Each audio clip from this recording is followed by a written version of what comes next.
हरे कृष्णा। राधे राधे। सखियों के श्याम से प्रसंग दिन दुल्हा दिन दुल्हन राधा नंद किशोर।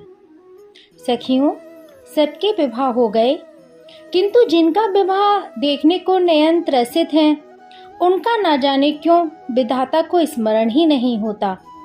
गोप कुमारियां सिर पर घड़े और हाथ में वस्त्र लिए जमुना की ओर जा रही थीं। चलते चलते चित्रा ने यह बात कही तो उत्तर में ईला बोली, अरे बहन, बड़े भाई के कुंवारे हो रहते छोटे भाई का विवाह कैसे हो? इसी संकोच के मारे नंद बाबा अपने लाला का विवाह नहीं कर रहे। ओहो, ईला जीजी तो बहुत शास्त्र जानती हैं, किंतु दोनों सगे भाई तो नहीं है कि नंद कुमार को परिवेता होने का दोष लगेगा। नंदा ने हंसकर कहा, सगे ना सही, किंतु बाबा महासंकोची हैं। वे तब तक श्याम सुंदर का विवाह नहीं करेंगे जब तक दादा का विवाह ना हो जाए, अथवा उन्हें उनके पिता वसुदेव जी मथुरा ना बुला लें। पहले कंस ने उनके ढेर सारे बालक मार दिए हैं, अब दाऊ जी यहाँ से बड़े बलवान बन के जाएंगे और कंस को मारकर माता पिता को सुख देंगे। अभी तो वे कंस से छिपकर यहाँ रह रहे हैं। ईला ने गंभीरता से कहा, तब तक क्या श्री किशोरी जू कुंवारी ही रहेंगी? नंदा ने आश्चर्य व्यक्त करते हुए कहा, और नहीं तो क्या? विद्या हंस पड़ी। सगाई तो हो चुकी, अब विलंब के भय से सगाई तोड़े वृषभानु राय, यह संभव नहीं लगता। अतः जब तक श्याम कुमारे तब तक श्रीजी कुमारी, यह तो महा अनर्थ अनहोनी होगी। अहीरों की बेटी तो घुटनों के बल चलने के साथ ही ससुराल का मुंह देख लेती है। सच है बहन, पर अब क्या हो, कठिनाई ही ऐसी आन पड़ी है। अच्छा जीजी, क्या ऐसा नहीं हो सकता कि बड़े जब उनका अवकाश हो तब उनका विवाह करें? हम अपने ढंग से उनका विवाह रचकर नेत्रों की प्यास बुझा लें। क्षमा ने इंदुलेखा जी से कहा तो अनेक कंठों ने समर्थन किया हर्षपूर्वक। विवाह का खेल कैसा खेला जा सकता है मेरी बहन? इंदुलेखा जीजी ने स्नेह से क्षमा की थोड़ी छूकर कहा, क्यों नहीं जीजी, जब कभी ना कभी उनका विवाह निश्चित है तो फिर खेल में विवाह निषेध कैसे क्यों? क्षमा ने युक्ति प्रस्तुत की। अच्छा बहन, मैं तेरी बात बरसाने की बहनों को बताऊंगी।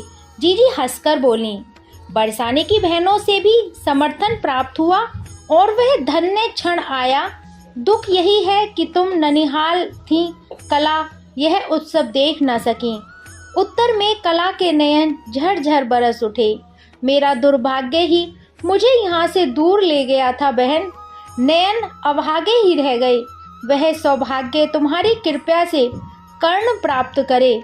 सुन सखी, जब सब बहनें और श्याम सुंदर के सखा भी सहमत हो गए तो हमने अक्षय तृतीया की गौधुली बेला विवाह के लिए निश्चित की। श्री राधा कृष्ण का श्रृंगार हुआ। गिरिराज की तलहटी में मालती कुंज में लग्न मंडप बना। गणपति पूजन के पश्चात दोनों मंडप में विराजित हुए। उस छवि का वर्णन कैसे करूं सखी? दोनों ही एक दूसरे की शोभा देखना चाहते थे, अतः ललचाकर दोनों ही के नयन तिरछे हो जाते, किंतु लज्जा और संकोच के मारे दृष्टि ठहर नहीं पाती थी। दोनों के माथे पे मोर और मोती की लड़ियां शोभित थीं। किशोरी जू का मुख घड़ी में आरक्त हो उठा।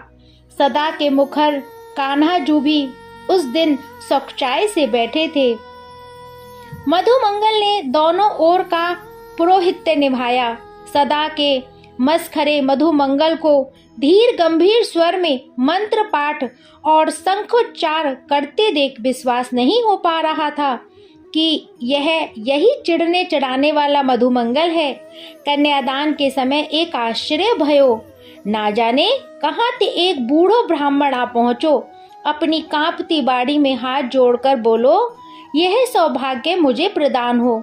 उसे देखते ही राधा कृष्ण ने खड़े होकर प्रणाम किया और सिर हिलाकर उसकी प्रार्थना स्वीकार की। उस बेचारे की दशा देखती तुम, रोमो उद्धान से कांपती देह, शिथिल बाणी से निकलता मंत्र पाठ और नयनों से झरता प्रभा। जब पान, सुपारी, श्रीफल, पुष्प और दक्षिणा के साथ उसने श्री किशोरी जू का कर श्याम सुंदर के हाथ में दिया तो तीनों ही की देह हल्की सिहरन सी थरथरा उठी।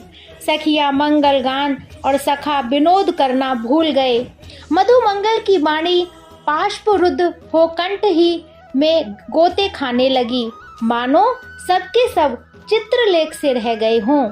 अब भांवर की शोभा कैसे कहूँ सखी, कहते कहते क्षमा को रोमांच हुआ और वाणी तथा देह एक साथ कनकटित ही विराम पा गई।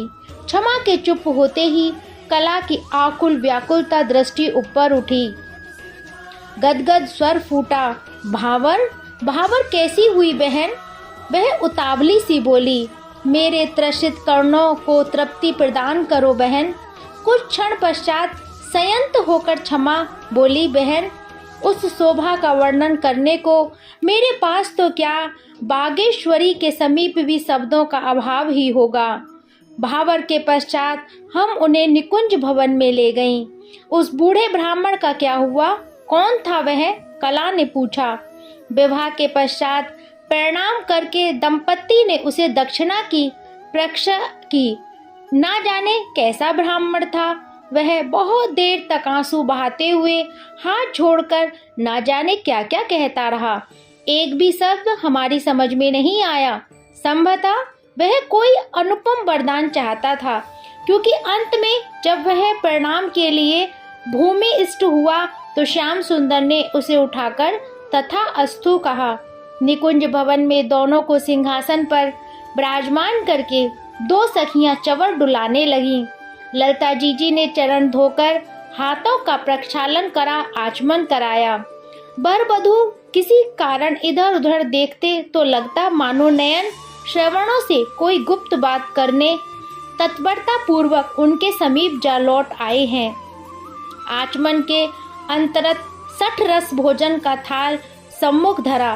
विशाखा जू श्याम सुंदर को और ललता जू श्री किशोरी जू को मनुहार देना सिखा रही थीं। प्रथम श्याम सुंदर ने मिठाई का छोटा सा ग्रास श्री किशोरी जी के मुख में दिया, मानो कोई नाग अपनी विष ज्वाला न्यून करने हेतु चंद्रमा से अमृत याचना करते हुए अर्घ्य अर्पित करा रहा हो।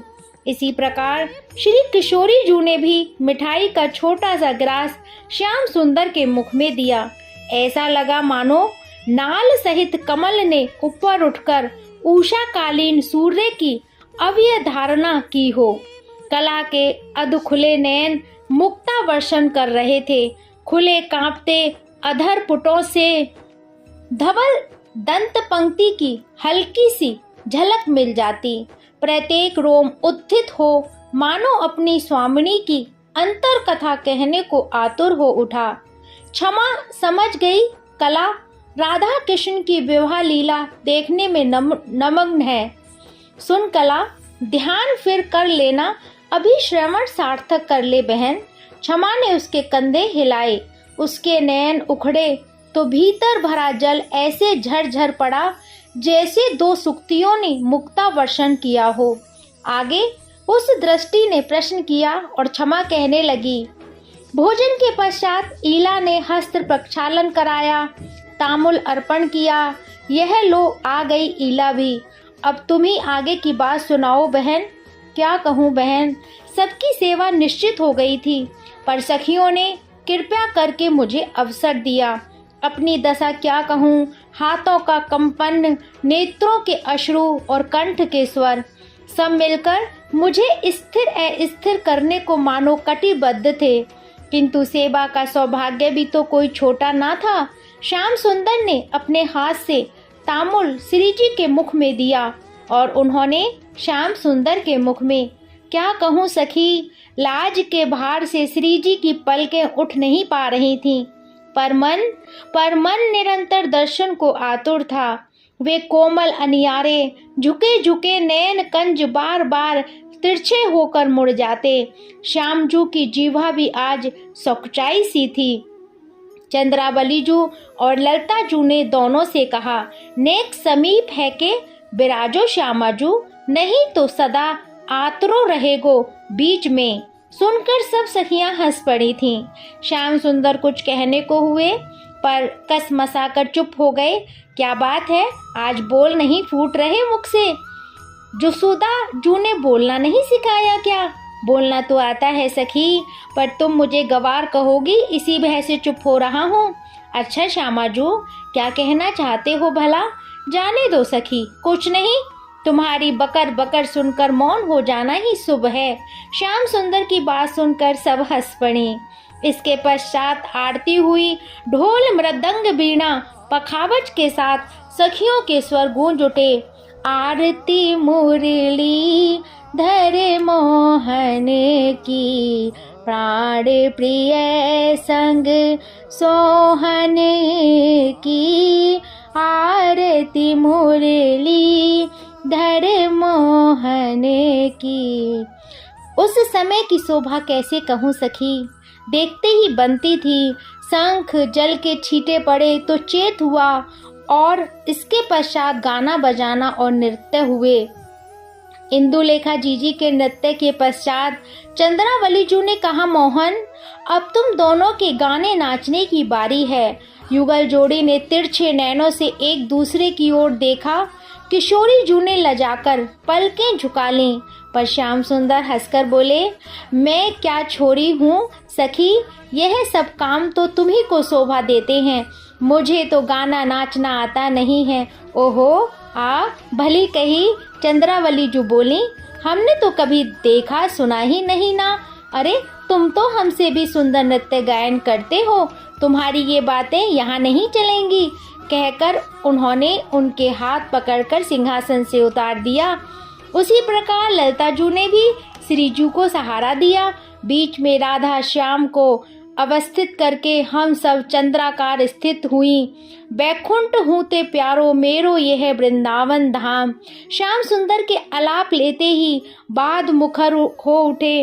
अन्य सब हाथों से ताल देने लगे। दोनों की सम्मिलित स्वर माधुरी और नृत्य देखकर हमारे नेत्र धन्य हुए, हम कृतकृत्य हुए। सखी, अनेकों बार हमने अलग अलग इनका नृत्य गान सुना है, किंतु यह माधुर्य, नेत्र चालन, हस्त मुद्राएं, निर्दोष पद चालन और अंग विलास, स्वर ताल और भाव बेष्टित यह युगल, ओहो सखी, मैं क्या कहूँ इस शोभा का वर्णन।